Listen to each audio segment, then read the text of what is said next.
आप लोग ठीक है बेटा। दे दो ना यार, किसके साथ आए हो? अंगूठी निकालो, उसको बनवा लेना। नहीं चलेगा ना।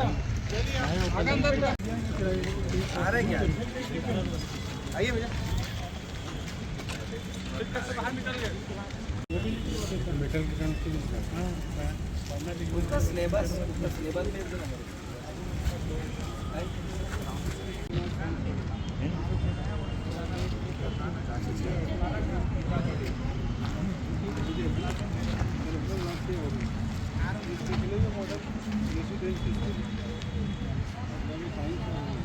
जो भी परीक्षार्थी हैं जो यहाँ विद्यालय में उपस्थित हैं, मूल पहचान पत्र और प्रवेश के साथ उपस्थित हैं। उधर मत चलिए।